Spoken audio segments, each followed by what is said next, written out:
Now that I've finished installing the carriages, I'm ready to rip the treads and risers. I set the fence for the width of the tread.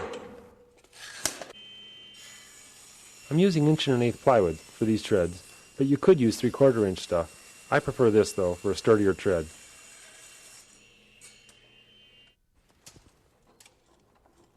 With the treads cut, I set the saw to rip the risers.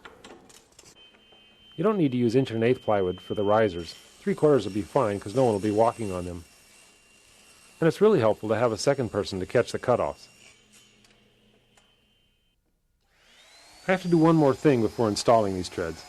I'm going to ease the edge with a 1-inch diameter round over bit. It's easier to bend the carpet around this soft edge, and it'll last a lot longer.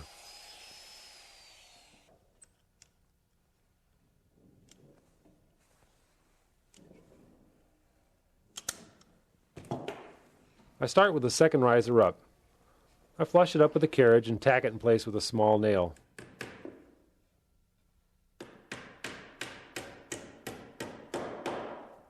Then I drill a pilot hole for some screws. The pilot hole is the shank size of the screw. I only have to drill a hole in the plywood because the screw will cut its own threads in the carriage. Just installed our first riser. I've installed it in a good bed of construction adhesive. I'd ripped it to our calculated rise of 7 11/16 inch. I've also got a stack of treads which I'd ripped to our calculated run plus the nosing for 11 1/8. My rough stairwell opening is 38.5 inches, and by the time I put my sheetrock and my skirt boards in, I'll have a 36-inch wide stairway. I've cut the treads a little shorter and the risers so they'll fit easily between the skirt boards. If there's any crack later on, it'll be covered when we carpet the stairway. This is the bottom riser. It's shorter than all the others by the thickness of one tread because it sits directly on the floor, whereas this riser has a tread which laps up onto it. Now I'll install this riser, then a tread, and we'll work our way up the stairway.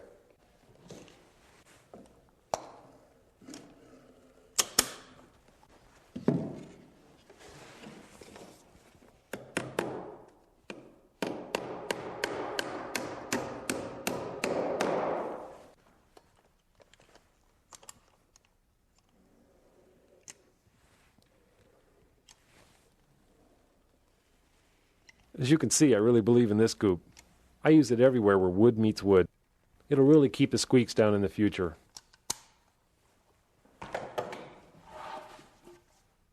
As with the risers, I flush it up, tack it in place, and sink it tight with sheetrock screws.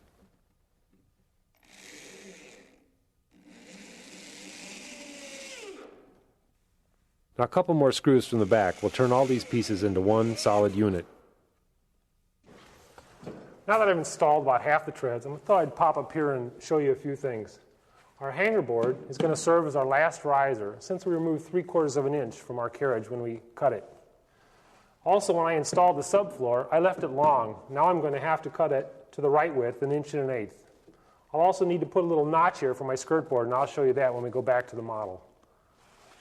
Before I finish the last of our treads and risers, I want to show you a few alternative ways to finish this side of the stairway. If we didn't have a wall here and this was an open stairway, we could notch a finish board like this, just the same as our carriage, and hang our treads and risers over and let the carpet wrap around and butt into that board. We could put up a whole unnotched board like this, just let our treads butt into that.